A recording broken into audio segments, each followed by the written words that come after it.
ഈ വൈശാഖ് ഒക്ടോബറിലാണ്, കഴിഞ്ഞ ഒക്ടോബറിലാണ് കഞ്ചാവുമായി അല്ലെ, ഹൈബ്രിഡ് കഞ്ചാവുമായി കസ്റ്റംസിന്റെ പിടിയിലാവുന്നത്.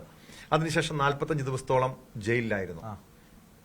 ആരാണ് ഇതിന് പിന്നിൽ വൈശാഖിനെ ഈ ഡ്രഗ് എത്തിച്ചു തന്നത്? ഈ ലഹരി മാഫിയുമായി വൈശാഖിന് ബന്ധമുണ്ടോ തുടങ്ങിയ കാര്യങ്ങളൊക്കെ അറിയേണ്ടതുണ്ട്. അതിനു മുൻപ് ഈ കേസിന്റെ പശ്ചാത്തലം ഒന്ന് വിവരിക്കാമോ? സത്യത്തില് ഞങ്ങള് രണ്ടുപേര് ജോലിക്കായിട്ടാണ് പോയത് അവിടെ നിന്ന്. അപ്പോൾ ഞങ്ങൾക്ക് ഫ്രീ വിസ, അതായത് തായ്ലാൻഡിലൊരു ഫ്രീ വിസ, ആ രീതിക്കാണ് ഞങ്ങൾ ഇവിടെ നിന്ന് പോകുന്നത്.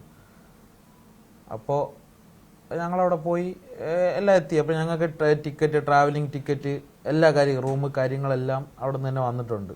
അപ്പോൾ എനിക്ക് ഡ്രൈവിംഗ് ജോലി ഒക്ടോബറിലാണ് പോകുന്നത്. അതായത് ഒക്ടോബറിൽ ലാസ്റ്റ് ഞങ്ങളുടെ ഓണം കഴിഞ്ഞിട്ട് 2-3 ദിവസമൊക്കെ ആയപ്പോൾ ഞങ്ങൾ പോയി.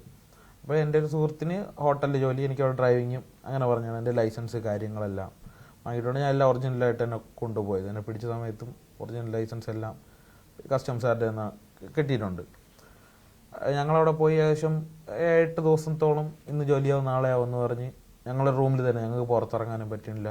അങ്ങനത്തെ ഒരു അവസ്ഥയിൽ ഞങ്ങളവിടെ പോയി കുറേ ഇവരെ വിളിച്ച്. അപ്പോൾ ഇവരെ കറക്റ്റ് വിളിക്കാൻ നമ്പറോ ഡീറ്റെയിലോ കാര്യങ്ങളോ അങ്ങനെ ഒന്നുമില്ല. ഞങ്ങളല്ലാണ്ട് ഒരു പരസ്യത്തിൻ്റെ ആഡ് കണ്ട് അങ്ങനെ വിളിച്ചാണ് പോയത്. അതായത് ഫ്രീ വിസ അങ്ങനത്തെ രീതി വന്നപ്പോൾ കൊച്ചിയിലുള്ള വ്യക്തി, പുള്ളി കൊച്ചിക്കാരനൊന്നുമല്ല.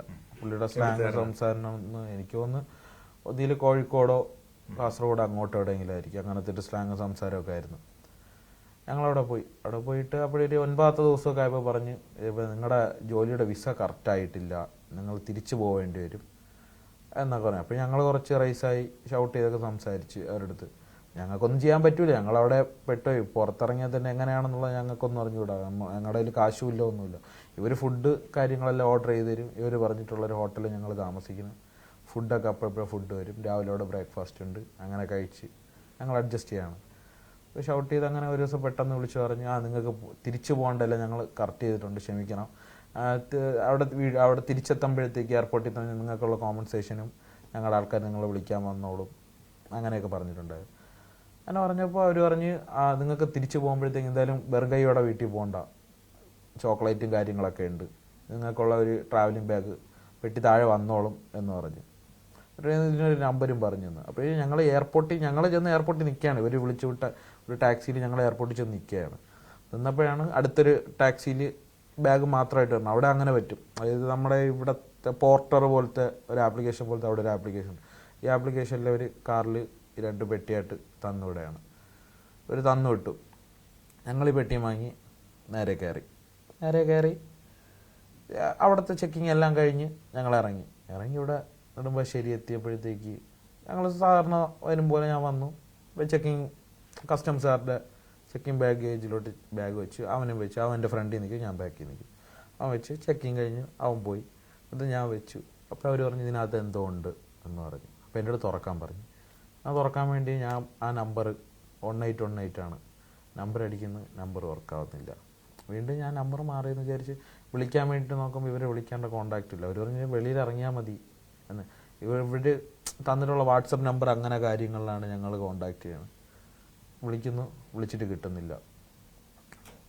എന്നിട്ട് അപ്പോഴിങ്ങനെ ഓരോന്ന് തുറന്ന് ബാഗേജ് അവർ പ്ലെയറിട്ട് പൊട്ടിച്ച് നോക്കുമ്പോഴാണ് ഫുള്ള് ചോക്ലേറ്റ് കാര്യങ്ങൾ അങ്ങനെയൊക്കെയാണ്. ചോക്ലേറ്റ്, കോൺഫ്ലെക്സ്, പിന്നെ ലേസ് പോലത്തെ സംഭവം, ബിസ്ക്കറ്റ്, അങ്ങനെ കുറേ കുക്കീസൊക്കെ ഉണ്ടായിരുന്നു. അങ്ങനെ ഒരു ഓരോന്നായിട്ട് എടുത്ത് ചെക്കിങ്ങിലിട്ടപ്പം വീണ്ടും സ്കാനറിൽ 2 കോൺഫ്ലെക്സിൻ്റെ 2-3 പാക്കറ്റ് നോക്കിയപ്പോൾ എന്തോ ഗ്രീൻ കളർ അടിച്ചു. അപ്പോൾ അവർ എന്താണ് അതിൻ്റെ അടിച്ചു? ഞാൻ പറഞ്ഞു അറിയില്ല സാറേ, തായ്ലാൻഡിൽ നിന്ന് വരെയാണ്. അത് എന്തിനാണ് പോയത്? ടൂറിസമാണ്. ഞാൻ പറഞ്ഞല്ല, ജോലിയുടെ ആവശ്യമായിട്ടാണ് പോയത്. അവർ പൊട്ടിച്ച് നോക്കി ഇങ്ങനെ കാര്യം. ഞാനും കഞ്ചാവാണ്, ഹൈബ്രിഡ് കഞ്ചാവ്. അത് അവരാണ് പറഞ്ഞത്, എനിക്കറിയില്ല ഹൈബ്രിഡ് കഞ്ചാവ്. അവർ ഇതേപോലെ ഹൈബ്രിഡ് കഞ്ചാവ് ഉള്ളത് വൈശാഖിന് അറിയാമായിരുന്നു. ബാങ്കോക്കിലോ? അല്ല, ഈ ബാഗിലുള്ള എനിക്കറിയില്ല. കാരണം ഞങ്ങൾ ഇതിനു വേണ്ടിയിട്ടല്ല പോകുന്നത്, ഞങ്ങൾ ജോലിയുടെ ആവശ്യത്തിനാണ് പോകുന്നത്. പക്ഷെ അവർക്ക് കറക്റ്റ് പ്ലാനിങ് ഉണ്ടായിരുന്നു, ഞങ്ങളെവിടെ നിന്ന് വിട്ടതും കാര്യങ്ങളെല്ലാം. അതെല്ലാം ഞാൻ വഴിയെ മനസ്സിലായി. ഇന്ന് വരെ ആയപ്പം പല കാര്യങ്ങളും മനസ്സിലാക്കിയിരിക്കുന്നു.